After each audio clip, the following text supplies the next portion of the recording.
Hey students, I want to give a shout out to Molly Jones and William McCarley first of all because they were our fundraiser winners. So if you were in chorus and strings and you participated in that fundraiser, Molly Jones and William McCarley were the ones that sold the most. So congratulations. You guys will have a gift card coming in the mail. Today's assignment is going to be an analysis on a piece of music called Bourrée. Bourrée was a French dance.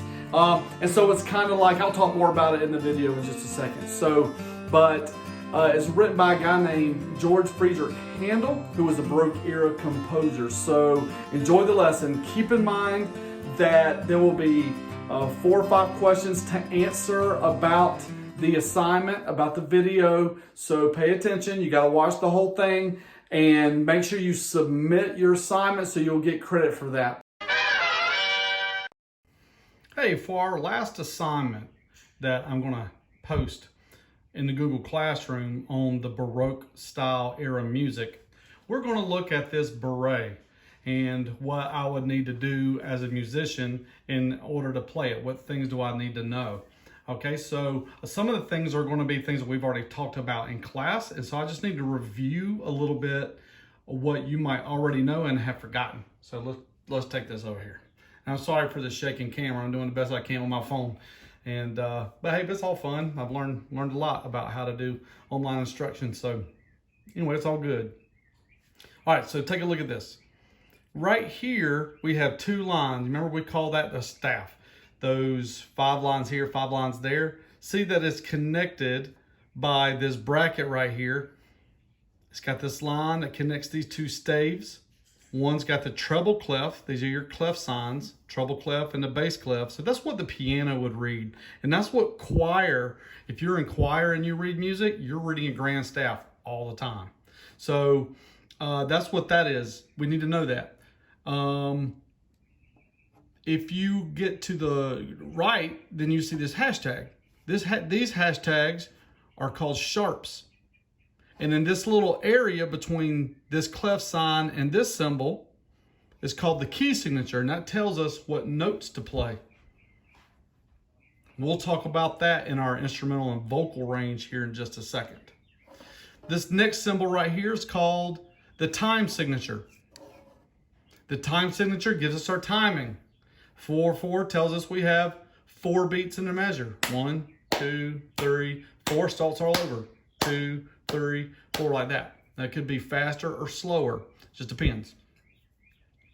If you are in choir and you sing on the upper part of the treble clef, that means you are a soprano. If you have a little bit lower of a voice, you sing the alto.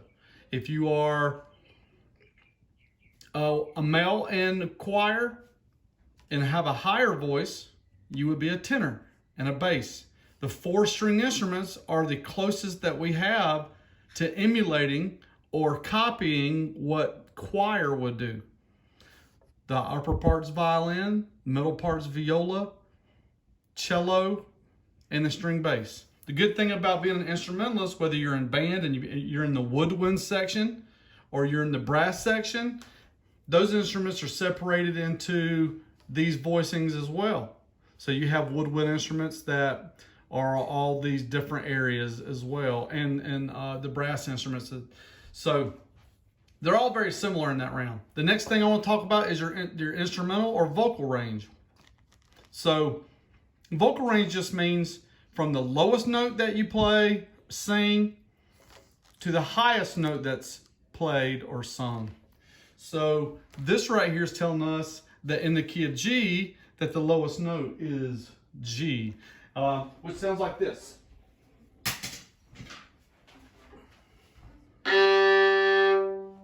So if I went from here, this G, next note A, B, C, D, E, F, G, and then that's the first octave.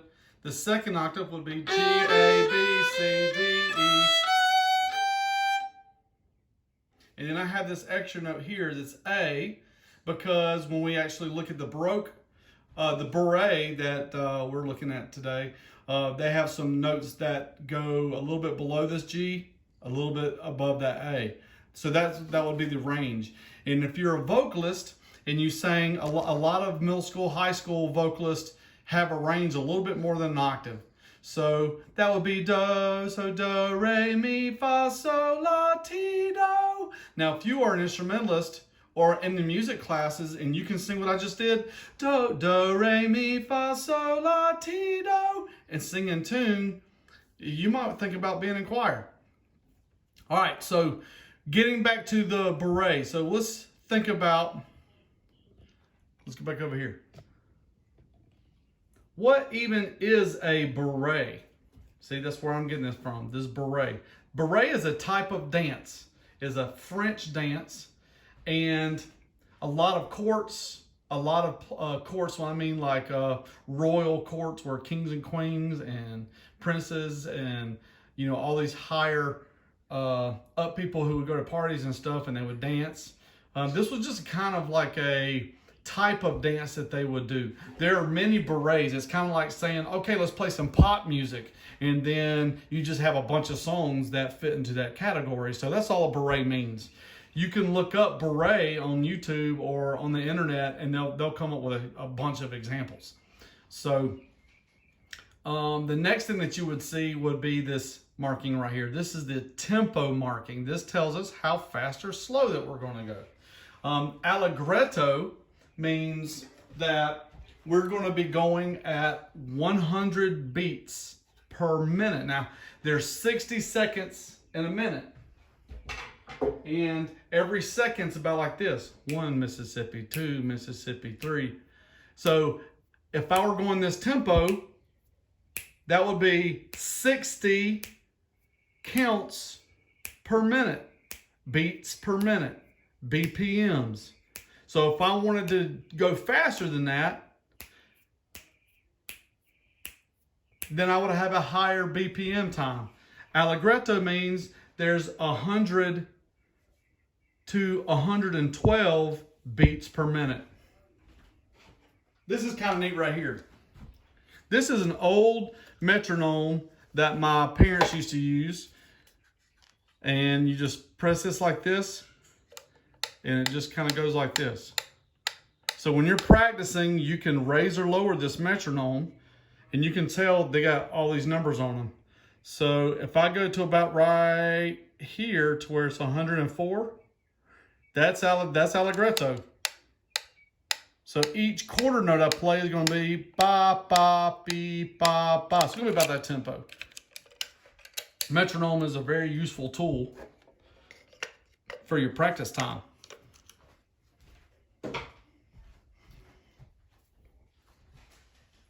Okay, so we know that this is going to be a treble instrument, that we are in the key of G. This C right here stands for 4/4 time. That means that's the most common time that there is. So we're playing in standard 4/4 time. Now all the rhythms, now I know there's a lot of notes in this, but it's all variation of this kind of note, which is a quarter note. These are eighth notes. There are 2 of those and 1 of those. Half note. Over here you have a dotted half note. And you don't have any other note values other than those. Quarter note, half note, eighth notes, half notes. Oh, I've already said that, and a dotted half note. Okay? So then we're just putting these rhythms together. We put the different rhythms together, and then the music sounds different. Right here, notice that you have this dash that goes from that note to that note. That's called a slur. There's a slur there, there's a slur there. These notes are separated. There's no slur in between that. So if I'm playing my violin, that means the notes are separated. You can probably hear the difference. Each one of those little emphases that you hear, you can hear my bow changing. Now if I played a slur, it would sound like this.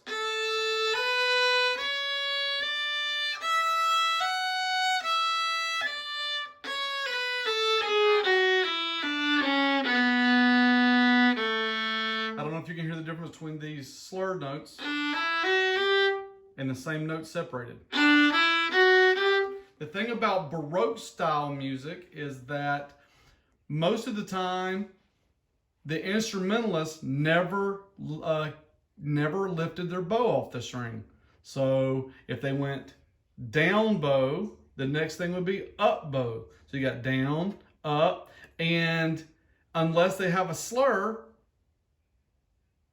then you wouldn't change bow directions. So that's one interesting thing to note. Articulations have to do with that. Slurs. The separate bows is called détaché. It's like detached, but it's called détaché. So let's go over here back to these notes over here. We'll make it so it's not. There we go. All right, so you can see right here, détaché, that's how you say that. And these are separate bows, down, up, down, up. All right, let's move down a little bit. All right, so the next thing that we're going to talk about is our expressions. Our expressions, dynamics, it talks about how loud or soft we are. Piano is not the instrument that we play. Piano actually means very soft. There's actually piano, mezzo piano, which means medium, mezzo. That's how you spell it with two Z's, M-E-Z-Z-O. That means medium. And so if you connect mezzo with piano, that means medium, medium loud, medium soft. So if I have mezzo forte, that means medium loud. Forte would be louder than that. Okay, so if I start off really a lot softer and then get bigger, we call that a crescendo. If I start playing or singing loudly and then get softer, we call it a decrescendo. Another thing that we have to do with expression has to do with our vibrato. So sometimes when we're playing, instead of just playing a note straight like this, you'd actually hear this.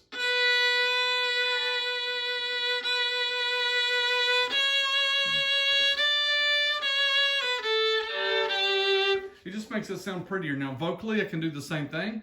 So if I went, Amazing Grace, I could add vibrato. Amazing Grace. Now what I'm doing is at the back of my throat, I'm kind of closing off the sound and I'm opening up my throat, but I'm doing it kind of quickly and it creates those waves of sound.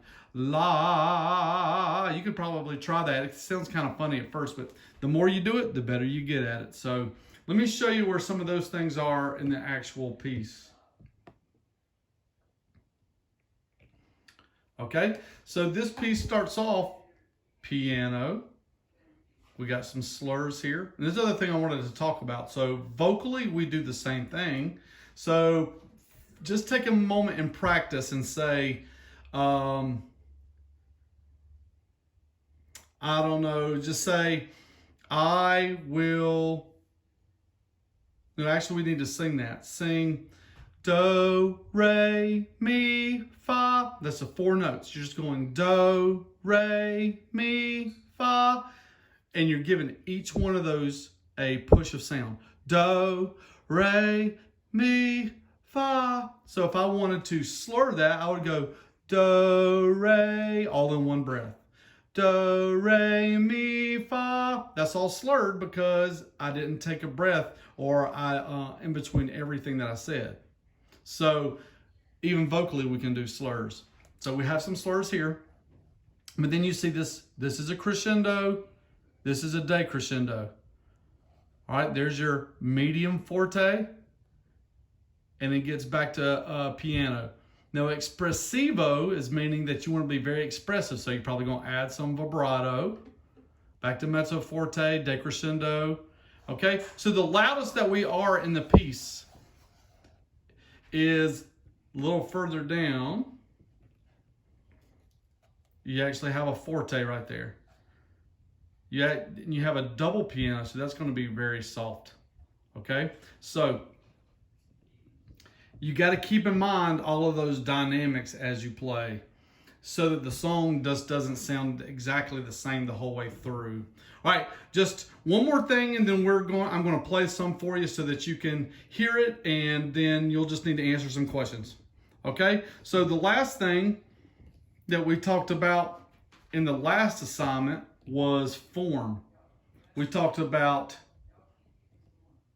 ABA form, which is called ternary. That's a ternary form and a binary form. So if I have a melodic line and I played something like this.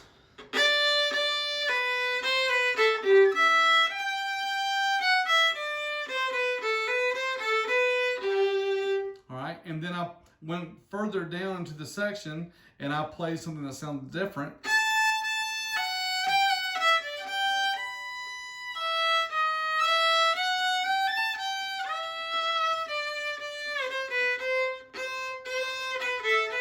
All right, and I played that for a little bit, and then I went back and played what I played initially, which means we have a melody, we have a contrasting melody, and then we went back to the initial melody. That's called ternary form. It is possible to just have an A section and a B section, and it doesn't repeat, so there's only two sections, so we call that binary form. So let me just show you really quick.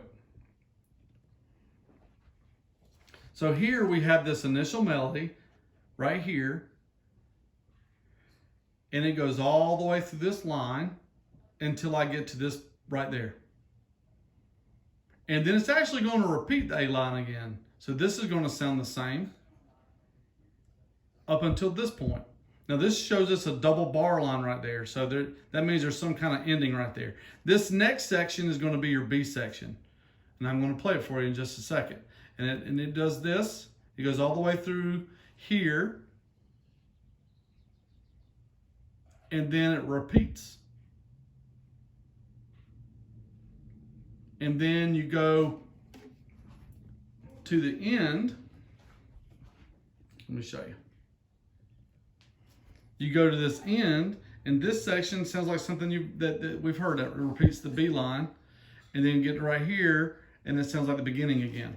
So when you play it all together, let me just back this up a little bit. And you will have this piece of music on your assignment too, so you can see it a little more closely in front of you if you want. So starting right here, I start playing. First measure.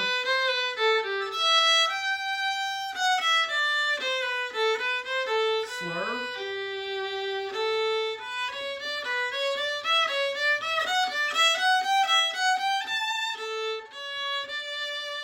Then it repeats.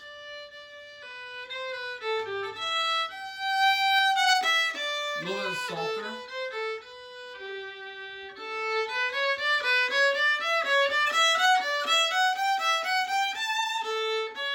A little bit softer.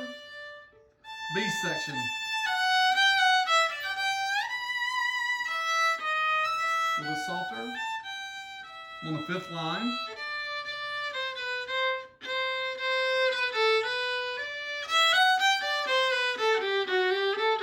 Then it's going to repeat the A line.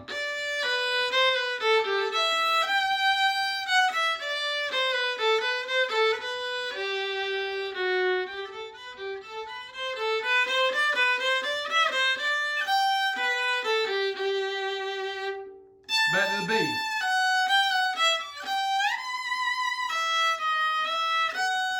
Softer.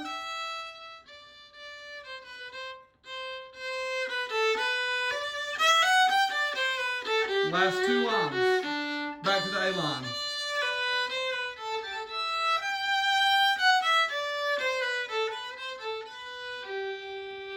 Last line. And I can slow it down if I want.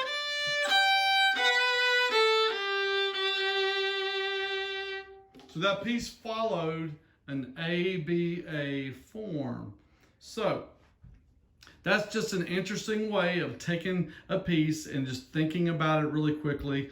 Of course, you would have to know all those notes. Nobody's going to look at a piece of music and be that good and sight read it that quickly if they've not had a lot of experience. It would take you guys a little bit longer to learn. But it's important to think about all of what we just did when you are learning pieces. And the Baroque style music is a lot like that. So there's so many things that we could play. Just one fun style of music. So hope you guys enjoyed that, and look for some questions to answer to turn in with this third assignment. And we'll talk to you soon. Bye.